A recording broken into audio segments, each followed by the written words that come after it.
MSI Music Scene Investigation. Thanks for being here, everybody. What a treat to have you join us today. If you were around prior to us going on air, you heard a little bit about the goings on behind stage. We broadcast the pre-show, which was very cool as well. I got to turn myself up here so I can hear what I'm saying. Not that I ever listen to myself, but I like to hear it anyway. Anyway, as long as you turn yourself on. What's that? As long as you're not turning yourself on. You know I don't do that. That would be bad. There's no reply to that. He's got to reply to everything else, but not that. I agree that would be very bad. Right. I mean, most people know that you only sort of got no clothes on from waist downwards. So that's true. It's very true. It's because it's radio, folks. We don't actually we do video too, but I only do it from like the shoulders up, so I can wear crop tops if I want. Yeah. Nothing to say to that either, huh? Did you forget your pants today, Rich? Forget? Are you kidding me? Not at all. By the way, I've got to fix your video. For some reason, it's going crazy on me. Am I pixeled today? No, you're not pixeled. It's just not picking it up for some reason. So I'm going to fix that while I'm thinking about it here, while I talk to everybody and tell them a little bit about what they can expect during today's broadcast. Today's broadcast is going to be cool stuff, though, folks. We got some good music, some new music in from artists that we've not heard before on the broadcast. So I'm really looking forward to that.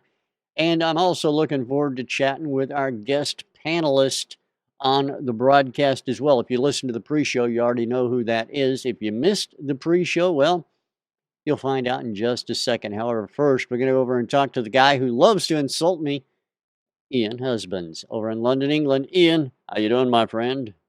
I'm on my own tonight. I'm feeling a bit lonely because for the past few weeks, I've had people sat beside me doing the show. I know. So it's strange. What's going on that everybody's not coming over to your place anymore? Run out of the good stuff? I must have done. Actually, no. No, we've got plenty of that. Oh, okay. Ian lures people to his house with the promise of really good whiskey. It must be that. It must be. And good coffee. And good coffee as well. That's the only thing I can think is going on. Now, I've got to... Oh, no.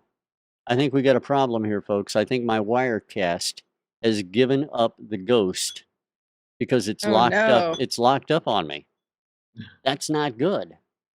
I think what I'm going to have to do is I'm going to have to end task on Wirecast, everybody, as I get things recording again. We had a small glitch in Wirecast, which is what we used to do the broadcast. It locked up on me. We're back now. And Ian, as Ian said, no twerking allowed. And we did not twerk. We did not twerk, did we? No. I got Andrea's video fixed, though. Yay! Don't sound overly excited, Andrea. Las Vegas, Nevada. Things all right in Las Vegas? Oh, yeah. Things are about normal. About normal. That means streets are on fire, but the pools are good. It's actually really nice this week. And I don't care because I have my Janet Jackson tickets. Are you going to see Miss Nasty, if you will? I am. I'm going to see her in October, and I'm very excited. I like that, though. That's very cool. But why wait until October? She lives just down the road in L.A. Well, they're not coming to Vegas till October. Okay, and you're just too cheap to drive the 4 hours, or what? I don't like going to L.A. I was down in Palm Springs last weekend, and that was fine because there's no traffic going into Palm Springs. But I can't get into L.A. It takes too flippin' long. It's like 8 hours to get into LA now. Yeah, well, that makes sense. And Patty out in the chat room. Hi, Patty. Rich, you better put your britches back on before you start fixing your small glitch. I just got one thing to say to that. You got one thing, and this is probably going to get us banned from iTunes forever. Whoever said my glitch is small? I said it. Okay. All right. Never mind then. Now that we know, it's all good. Patty promised me she was going to behave today, but I told her that wasn't really a prerequisite to come on into the show. It's not. We love it when the chat room has a good time as well as us. It's all about everybody having a good time. And speaking of good times, Ian's got some numbers for me from last week's broadcast. And on that broadcast last week, John Schroeder was here. We had 3 interesting tunes, one of which was selected Song of the Week. The Song of the Week selectee was called Feeling the Way. That's the name of the band, by the way. The track was called Behind the Scars. So, Ian, fill us in on the witness statements. Okay. Interesting. Not many people voted, and those that didn't agree with us. Oh, really? What? Well, we went for Behind the Scars by Feeling the Way, right? Right. Yeah. Best songwriting went to song number 2. Uh-huh. Best performance went to song number 3. Oh, really? Best mix and production was a 50-50 split between song 2 and song 3. Wow. So song 1 didn't get a single vote except from myself and John Schroeder. Wow, that's pretty interesting. I think that's one of the first times that's happened. All I'm going to say is he won an Ivor Novello Award. Yeah. Ivor Novello. How do you spell that? IVORNOVELLO. Okay, well, there you go. It's a long name. It's got to be a very prestigious thing. Just saying, he won awards for songwriting. He obviously knows better than anyone else here. That's true. Thank you, Pinky. Rich and his massive glitch. There you go. That's what I like to hear. So Pinky would know, allegedly. I know. No. Anyway, our guest panelist joining here. That cleanup's a bitch. What's that? That cleanup's a bitch. That's terrible. Poor Pinky. That's terrible. He needs an extra large mop. Or at least a wet vac. All right, there you go. All right, I don't know what to say. It's all gone downhill, and hopefully Rob Puricelli will not drive us any further into the gutter. Mr. Rob Puricelli is with us. Hey, Rob, how are you, my friend? I'm very well, but I'm not entirely sure I can take on that task of not taking it any further down, but I'll try my best. Once you're into free fall, it's kind of hard to dig your way out. I'm flapping, but it's not. Yeah. So how have you been? It's been a while since we had you on the broadcast. I think the last time we had you on, you had just moved into your new place and got a new toy to start working with. Oh, blimey, yeah. I can't remember when it was a long while ago. I've been here a little while now, so I think I might have done a couple of events with you here. But anyway, yeah, everything Fairlight has really kind of come to a very disappointing standstill for no other reason. I just don't have time at the moment because I have a day job, and that kind of takes precedent when the bills need paying. So yeah, it's been very slow in that respect. So, and I've not got any new toys since then. There's one still sat in the garage that needs work, and then this one behind me here is still in a state. Although I did make a little progress. We were having trouble with sticky keys, and I'm trying not to say anything that's going to take this conversation any further south than it was already going. But when I opened that up, there was all manner of just stuff. Just detritus. There was hair, there was fluff, There was stuff I didn't really want to think about. So most of it, went up the vacuum cleaner, and then the rest was kind of gently brushed out and polished away. But there was an awful amount of gunk, and a lot of it has accumulated around the keys. So there's lots of sticky keys.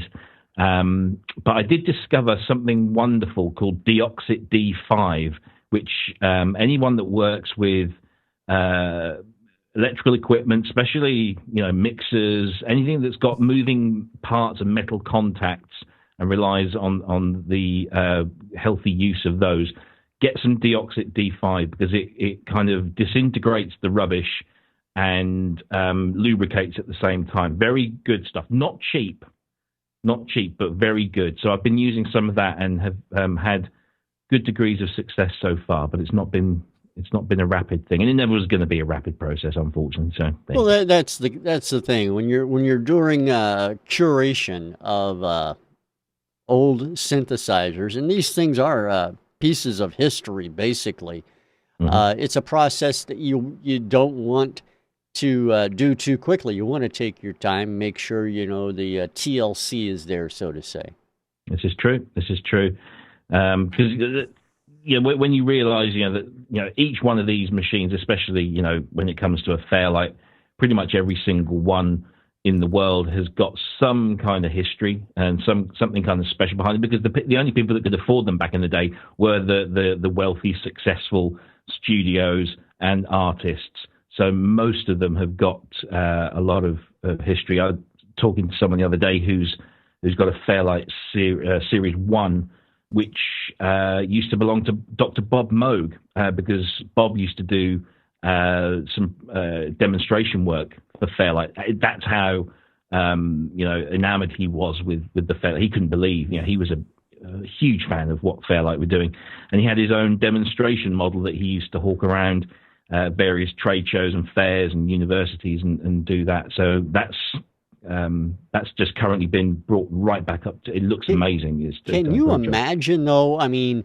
a Fairlight. I mean, that's not a small piece of equipment in any way, shape, or form, but something that you would lug around to demo to people. I mean, that's got to be a task.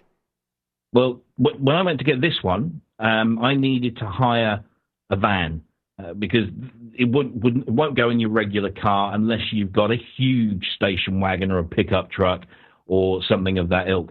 It has to be something with a large space, because the flight cases that these come in are nuclear bomb-proof things. They are just indestructible.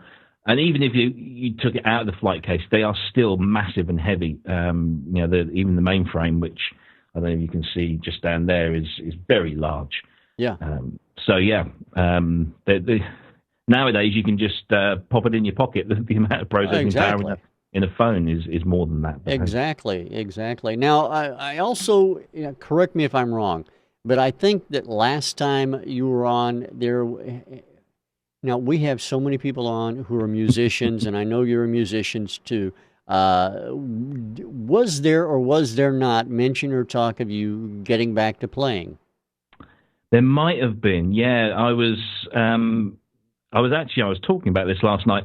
I used to play in a number of bands, most of the time covers bands, going around pubs, clubs, that kind of thing. And one of the ones I had the most fun in split up 20 odd years ago, and we all discovered each other on Facebook, all five of us. And there had been some bad blood, but it all seemed to pass under the bridge. We all got back together. We got into a pub.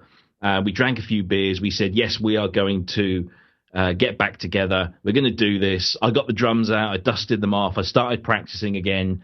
And in typical old man fashion, we have still yet to get together. So it just hasn't transpired. Yeah, this is the thing. We're all busy men with families and day jobs now. And it saddens me terribly when I talk about it. But, we really should make the effort. But no, nothing has transpired as yet. I'm doing more DJing and stuff than I was before. So that's easy to do, you see, playing somebody else's music. Well, yeah, there you go. But it's also fun. It's a lot of fun and, can be lucrative. Yeah.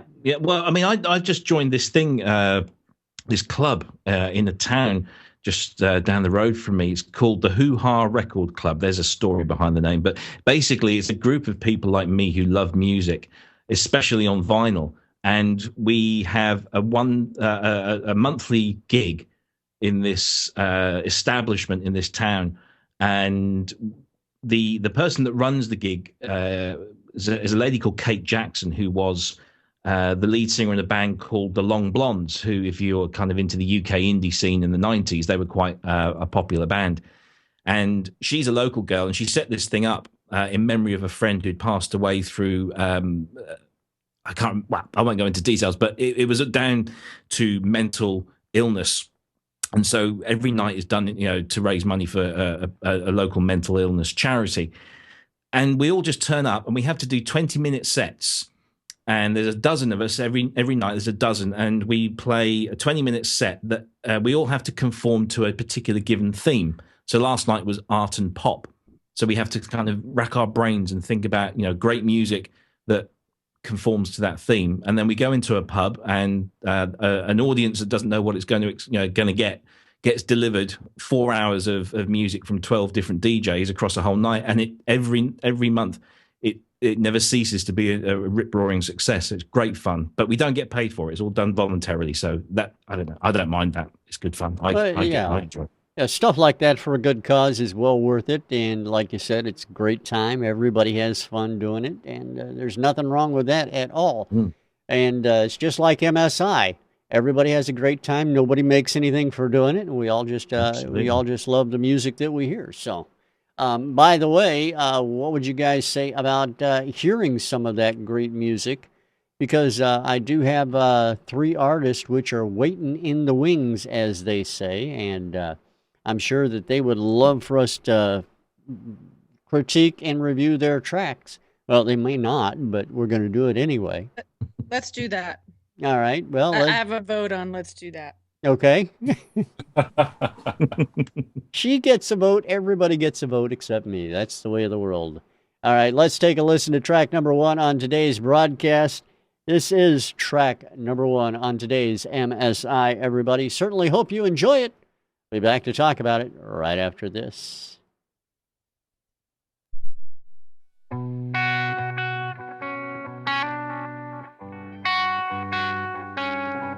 I'm sorry, so sorry. What didn't I see?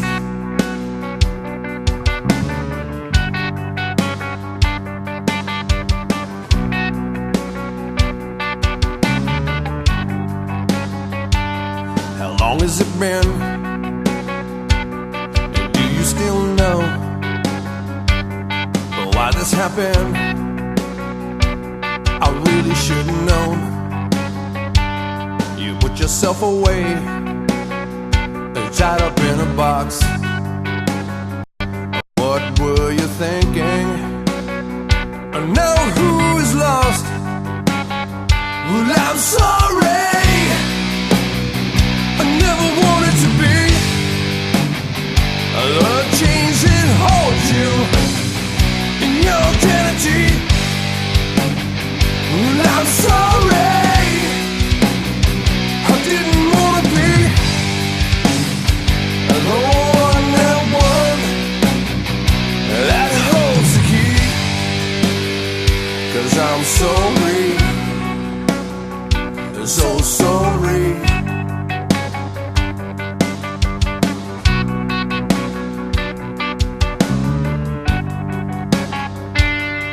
You were so strong, I didn't see it coming. I was so blind. Please help me see again. There's only you. There's only me. There's only you that matters now. There's only you. There's only me. There's only you that matters.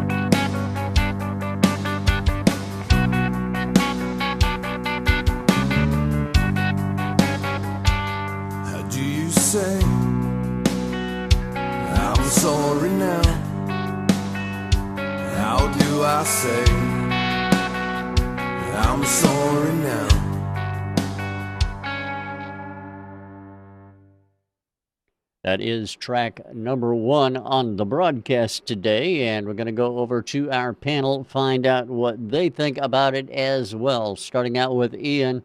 Ian, track number 1, over to you, sir. Okay, there's a lot of good stuff going on here. I like what I'm hearing. That guitar at the start, the sort of cleanish guitar, playing that little lick at the start was really nice. I like the way the track progressed. And you've got a lot of good stuff going on here. You've got generally some good performances. I like the guy's voice. Very sort of post-grunge, Creedy style thing going on there. A few things weren't right. As much as everything was well recorded, and as much as everything was audible, it felt like there was no real dynamic in the mix per se. It just felt like everything had been set at one level, and there was no sort of real dips or curves from that point of view. It just sort of sat in there. The drums got knocked back on occasions when that chorus came in, and you sort of lost the effect of them. Generally, to me, I think this track is underproduced from the point of view of someone sitting behind the desk, and not necessarily the mix, but the actual sounds being used, and maybe some ear candy. At the moment, it sounds like a live band in a studio with the addition of a cellist or a keyboard player playing that cello part that comes in sort of later in the song. Now, I liked that cello part. That worked really well, but I don't know, I wanted to hear some ambience. I wanted to hear some depth, a bit more reverbs going on, some warmer, nicer reverbs. This is a sort of track that it's not a full-on rocks track. It's sort of that sort of mid-tempo power thing going on. And you've got a good message coming through. You've got a good track coming through, but it's just not sitting together as well as it could. And it is a production thing to my ears. Go back and look at some synth pads, some atmospheres. Play around with your reverbs. Get the backing vocal levels a bit more up, so you can hear those BVs cutting through a little bit more, and put some more stereo panning on that guitar. Move things around, create more space. It's a good song. It's well recorded. There's a few timing issues in places, and a couple of little mistakes that have been made. Again, don't be afraid to go into Pro Tools or Logic or something like that. And in this day and age, just correct those. Copy them from somewhere else, or go back in and play it if you're going to be that fussy. Just play that lick or play that part that's slightly off out of time or slightly sort of dropped. But otherwise, you've got a good band here, and I think they do need just to get a producer behind them to work that up into a more professional sounding track. All right. Well, very cool, Ian. Thank you very much. Over to Andrea. We'll find out what she thinks as well. Andrea, track number 1. Yeah, I have some of the same things to say. I like the sound of this band. Really, really good sound. Nice guitar tones. I like the guy's voice. Overall, really well played. Good drum sounds. But yeah, definitely demo-esque, because there's not a whole lot going on in terms of production. And it was kind of a shame, because the guitar tones were so nice. I felt like, it would be cool if there's a really great tone back there playing something different, instead of those just big power chords coming in and carrying most of the harmony. It really kind of needed, some extra work in terms of parts. What do we want this to sound like, in the creative side? As for the song is a little melodically kind of stagnant to me. There's not a whole lot for the vocalist to sing, and it wasn't going, anywhere, which I think might be something else to work on. A little bit more melody, a more advanced melody, something that really takes the song someplace. Because this guy has a good voice. It would be great to hear him kind of stretch out and maybe do something a little bit more, interesting with it. I thought the word sorry was really a little overused. It came back so much. I get that it's the hook, and there's this whole kind of, dark story about that, but it was just too much of it. There's other things you can say to try to relate through this whole apology theme that I think, again, it's about stretching out, trying to explore what else is there instead of taking the first idea you have. Needs a bridge, something to lift it out of that kind of monotony that it has because there isn't a whole lot going on in terms of either the harmony or the melody. But I really like the sound. If they're a band, good start. Like Ian said, maybe get a producer involved and try to really start digging for parts and come up with something that's really a produced version of this, because it's a really great start and a great sound to begin with. So. All right, very cool. Thank you very much, Andrea. Over to Mr. Rob Puricelli. Rob, track number 1, my friend. Oh, it would help if I turn my volume back up. What they said, basically. But to justify my existence, I bet to put some more words around that. I'm glad that Ian also picked up on the timing issue, because as a drummer, that's one of the first things I notice. And there was just a few bits here and there that just felt a little sloppy. I like looseness in playing. I like space around stuff, but there was some definite timing that just could have been tidied up. And as Ian says, if you're using any digital audio workstation, whether it's Pro Tools or Reason or Logic or whatever, it's very simple just to tidy that up and just get it right. I felt also that some of the drum sounds were getting lost, and I wasn't sure whether that was they'd got some kind of compression on there that was taking them out, or whether I think that kind of adds to the sentiment that it needed a bit more production, because that would have made sure that everything was sitting and could be heard. And you need to hear the kick and snare. And there were times when I couldn't hear a kick, and that maybe added to the sense of sloppiness in the timing. And maybe it was there, maybe I just couldn't hear it that well. So yeah, just work on that timing just a little bit. But other than that, the rest of the song was great. And the other thing that I really agreed with was what Andrea said, was that it did need a bridge. It needed something different to complement it a bit more. So it just had a bit more interest and dynamics, not only in terms of sound, but in terms of the melody and stuff. So yeah, really good. Really enjoyed it. I kind of like that stuff. And the other thing was, it felt like the vocals could have done with a bit more support. So the lead vocalist, I sensed towards the end there was another. I don't know whether it was another voice of another person or whether it was just double tracking or whatever, but it just needed some more support, particularly in the chorus parts.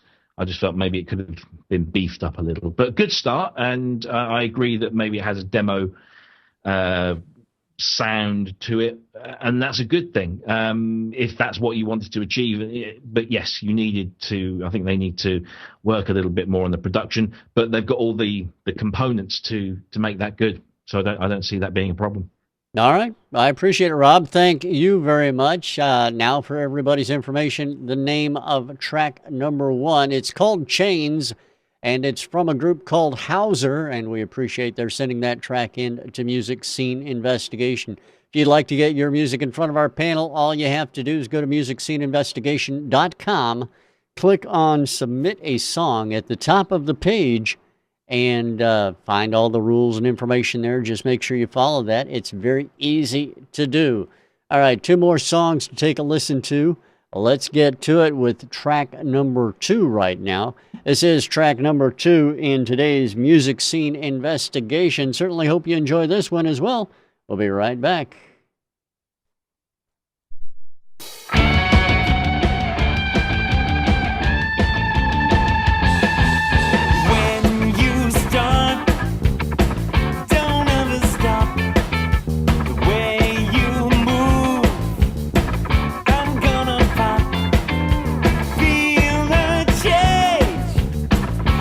Chemistry, I'm the rise. What you do?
you too.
And that is track number 3 or number 2 on today's show. I apologize for those watching the video of the recording because we're not broadcasting the video live. If you happen to watch the video, you may be as confused as I am because I had the number 3 placard up and then switched to number 2.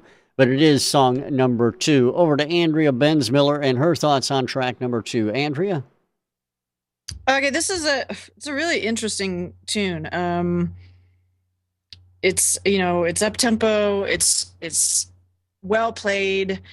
It's a good mix with a tight band. Interesting arrangement. There's a lot going on. Great voice. This guy has a great voice. It's the only thing that is a little bit baffling about it to me is where it fits in the scheme of things. It sounds, from the American point of view, this is music that we really only hear on stages, like Broadway kind of shows or kind of your average, stage show that's a little more modern than the old classics. So it's an interesting tune. For that, it's perfect. It really is. It's done really well. It's a kind of a cute, funny theme in the lyrics. It's really tightly played. The kicks in the outro are the perfect example. This band obviously really knows their stuff. They've played it together. They're well rehearsed. It's a snappy, well-written song that's really, really well recorded. Just trying to figure out where it fits in the scheme of things. Maybe it's part of a show already. If it is, you guys are doing a great job. But I'm really curious about it because it's an interesting thing. It doesn't really fit on the radio. It doesn't really fit in most of the genres that we see in my line of work in teaching right now. We see a lot of this music in what's called the kids bop stuff that is basically a conversion of pop tunes into more of a family friendly side of music, so the kids don't hear lyrics that they shouldn't hear. So yeah, I like it. It's well done for what it is. It's just it's kind of a crazy, interesting, showy tune to me. All right. I appreciate it, Andrea. Thank you. Over to Mr. Rob Puricelli. Rob, track number 2, sir. I think Andrea and me actually are secretly on the same wavelength here because I thought exactly the same. The first thing I thought when I started, especially when I started to hear the lyrics, this would not be out of place at all on a show. I think you have it in America, Dancing with the Stars. Over here in the UK, it's Strictly Come Dancing. That it would work really well in that kind of environment. It's a great tune for dancing to, and it would suit that kind of thing really well as a great musical backdrop. And I thought lyrically, it's a little bit naive. It has all of those kind of cliche things about, we're trying to find a place to have some secret hanky-panky. And it just felt a little bit twee and kitsch in that respect. Not in a bad way. Just felt a little. Again, like Andrea said, that it was catering for a particular audience, that being a family-orientated kind of show thing. So yeah, absolutely, I agree with Andrea totally on that. It felt like you could see this on a big family entertainment show where some people are, there's a dance with a theme, a story being told over 4 minutes or so. Musically, in terms of technicality, tight as something or other that I can't mention probably on live podcasts, but very tight, great. You can tell that this band has probably played together a lot and really know each other very well. So from that kind of performance aspect, no problem at all. The voice is great. In terms of production, I don't know about the others, but I felt that there was some top end missing in that. Cymbals felt or sounded kind of like they got the top end rolled off, and it was a little bit kind of muffled. There wasn't stuff cutting through as much as I would like personally. But a really great song, if that's your thing.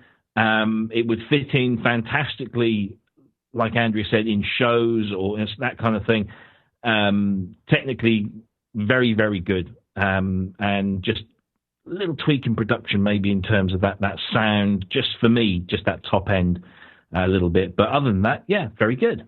All right. I appreciate it, Rob. Thank you. Over to Ian. Ian, track number 2. Yeah, I've got a bit of a croaky voice tonight. Must excuse me.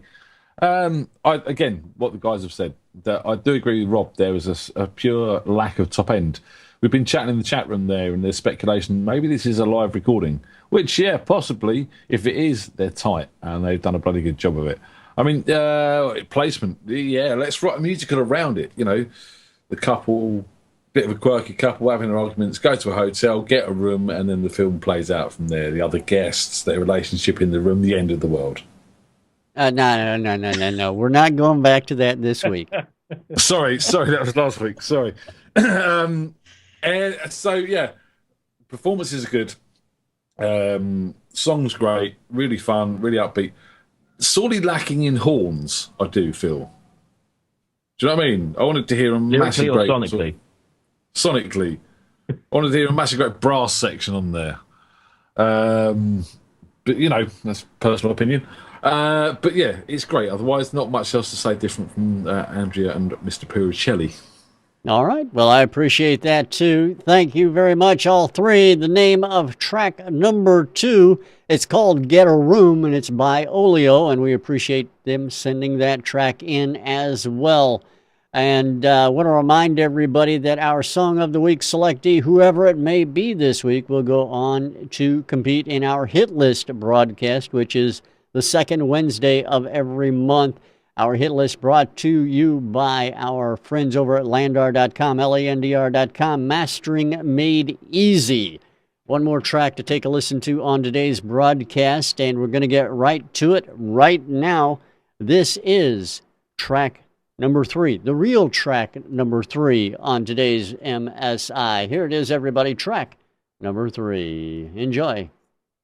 If I can find a play button.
and pass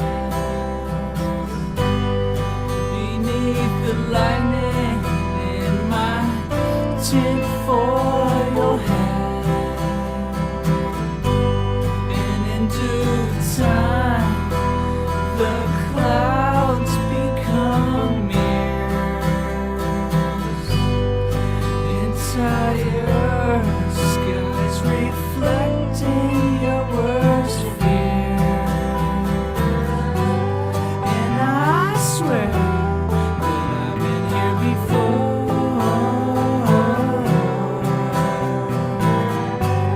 Back to this place, but through a different door.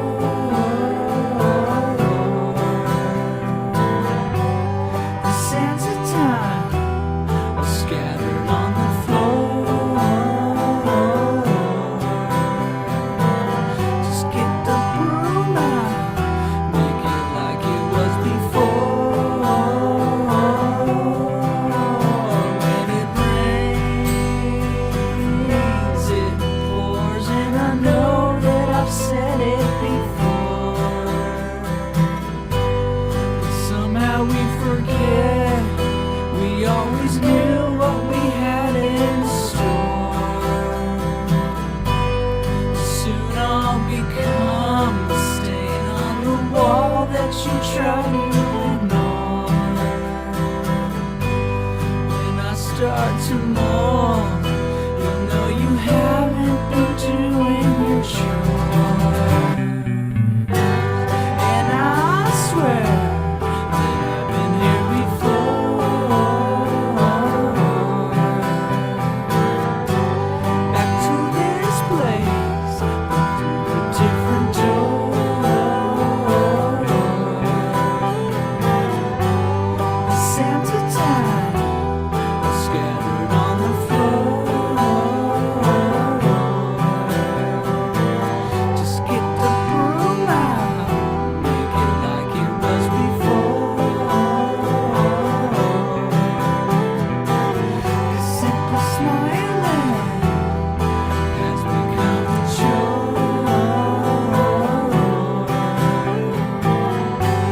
and all she wants is a little something more.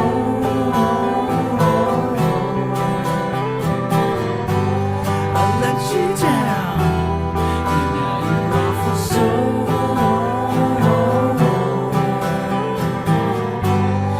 Don't you know it's you that I adore?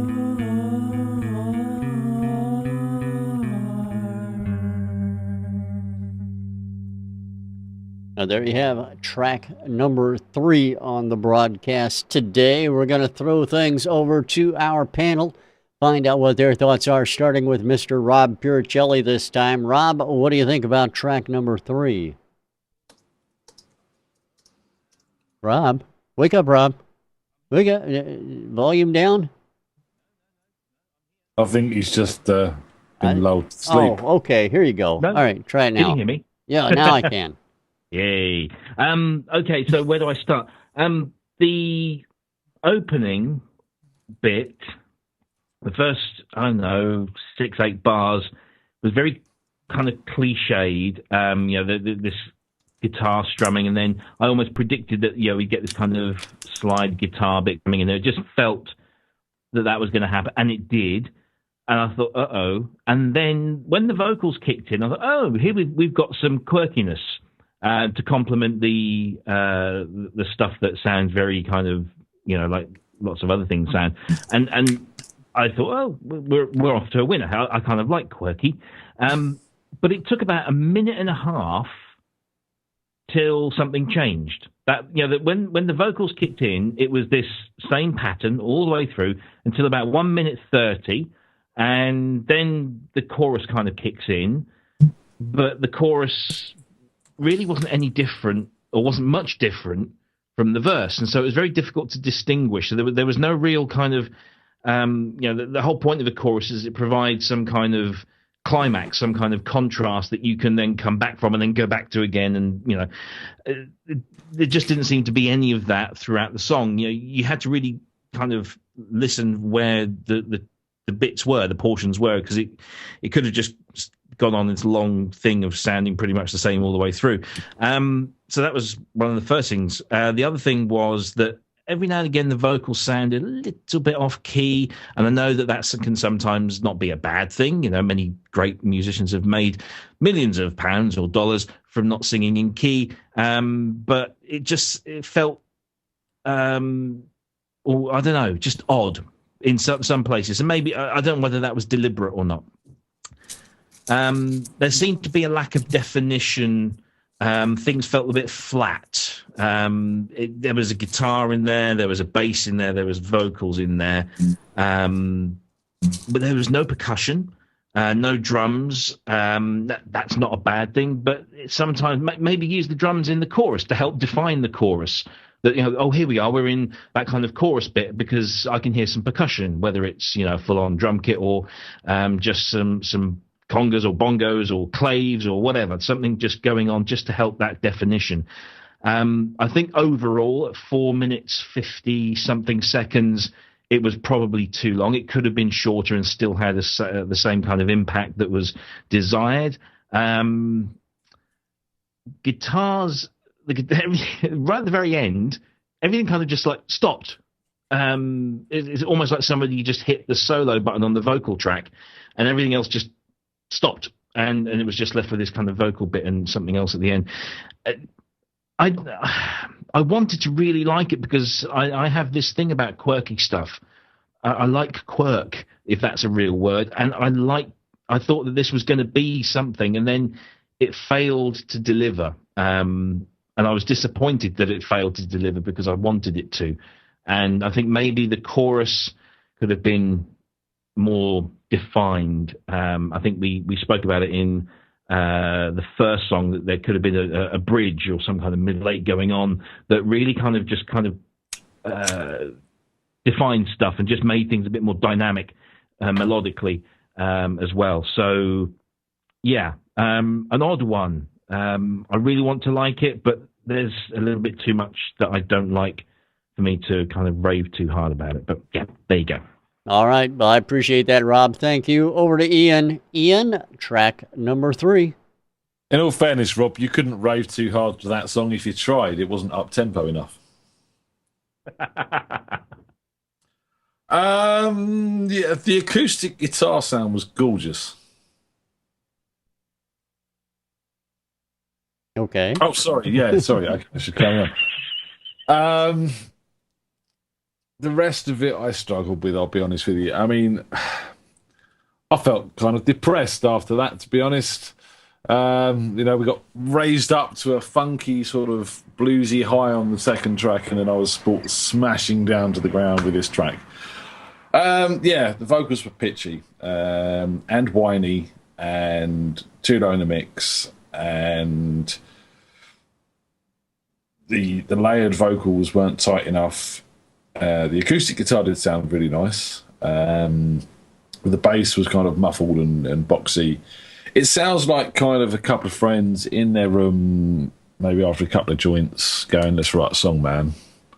And they bust this out. And, you know, they've got a grasp on recording acoustic guitar, and they put some other bits down. They've got a track. But, yeah, it needs a lot of work. I mean, you know, I understand that vocal style. I understand where you're coming from with that. Bands like Elbow and stuff like do that over here. But you've still got to get it right. And this, as Rob was saying, there's no passion or feeling in that vocal. He might as well have been singing I Can't Be Bothered all the way through the track, in my opinion, from that point of view. It was too long. It didn't have enough ambience. It needs a lot of work. It does need some percussion. It needs to lift and move around. It was very flat and very dull, to be honest. Yeah, I'll leave it at that. All right. Well, I appreciate that, Ian. Now over to Andrea and her thoughts on track number 3. Andrea? Yeah, all the things that the guys said, particularly about the mix, I won't rehash the mix. But to me, this is one of those, it's not a song yet. It's a first idea.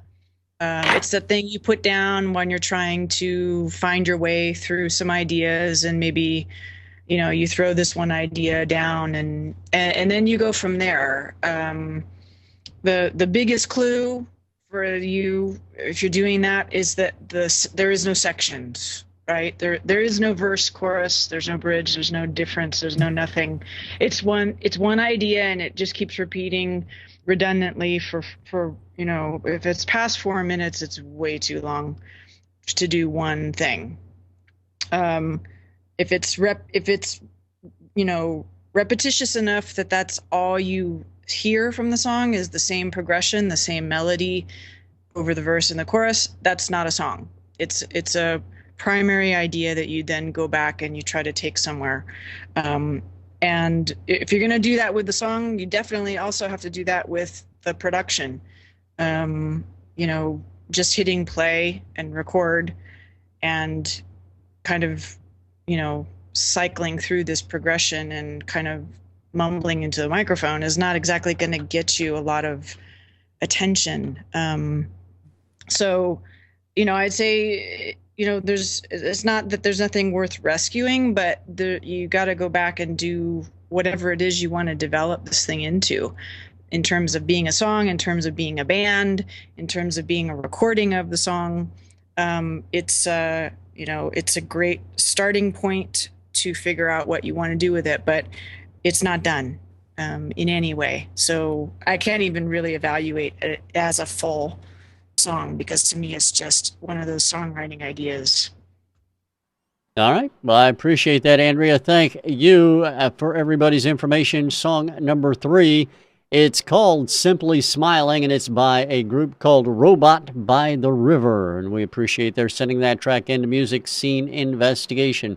Now, as we do every week, I'm going to turn things over to our panel, let them discuss and make their selections on this week's Song of the Week. So go ahead, take it away, and let me know what you think about it. Well, ladies first, over to you, Rob. Ha! I knew you were going to do that.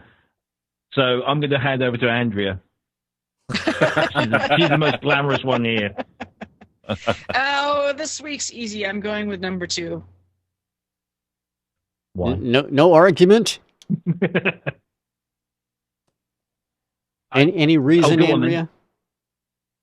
I really, really like what they've done. It's an interesting song. It's complete. It's a great band. They've played it well. They've recorded it well. I think it's something that works, and whether it sits entirely in the pop or rock realm is kind of irrelevant. I mean, it's really well done. It was obviously a project that people really loved and have tried to make an excellent version of. So, I think it was the best one. All right. And Ian and Rob, what about your thoughts?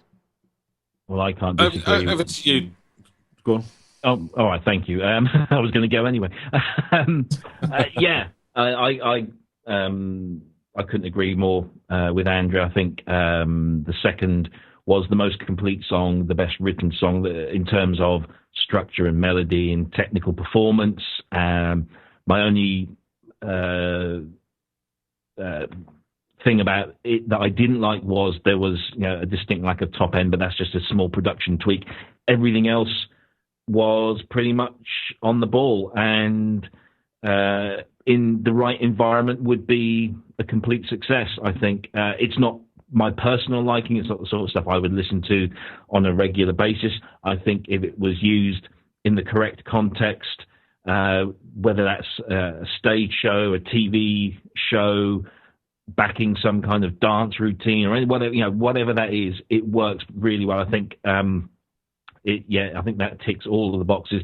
The first track I really wanted to like, but I think there was a little bit more wrong with that. And then, of course, I think we've discussed the third track enough to. So then again, Andrea really summed it up very well. It's not a song; it's an idea, a good one that can be expanded on, but it's not a song. So, number 2 for me. All right, and Ian. Well, that makes life rather easy for me. I'm with number 2 as well, pretty much for the same reasons as the guys. What I will say is that, I've agreed with them in the chat room. Olio Music are actually in the chat room here today. And, I've said to them, if they go ahead and do my musical idea of this quirky young couple having a bit of a row, go to a hotel room, you know, let's get a room, and then they deal with the neighbours in the hotel and the end of the world. You know, I want 2% of that. Just 2. If it comes off. Just I'm quite happy with 2, but I've got it in writing in the chat room, and I will be saving that chat script. All right. No end of the world. No end of the world. I put my foot down, and that is it. But if you're in Hollywood these days, there's got to be a post-apocalyptic thing going on. Otherwise, you don't get a hit film. No. No end of the world. That's all there is to it. But I will agree, the song of the week is Olio's Get a Room. And Ian, get a room, man. I'm just saying. I'm going to get some horns, man. It needs them horns. So congratulations go out to Olio and their track, Get a Room. We're going to play out on that after we say so long to everybody. Rob, I really appreciate you hanging out with us, man. Thanks for coming by on short notice. As ever, always a pleasure. Never a chore. Thank you for having me. And Andrea, Ian, as always, great to have you guys here with us as well. We're going to play out with our song of the week. And certainly hope you join us again next week, everybody. We'll do this all over again on Sunday. 3 new songs in front of our panel. Find out what they have to say then. For now, it's Olio and Get a Room.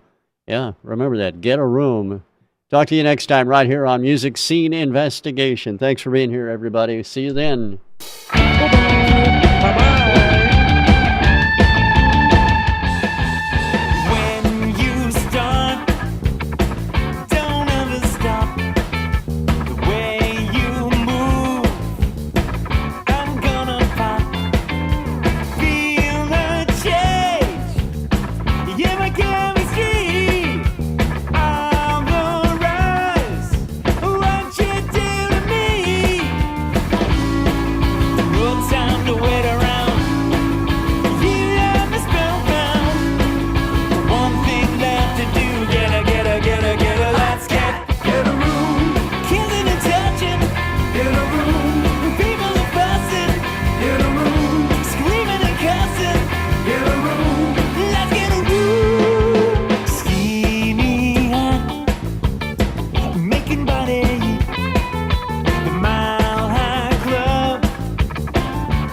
From a party or two.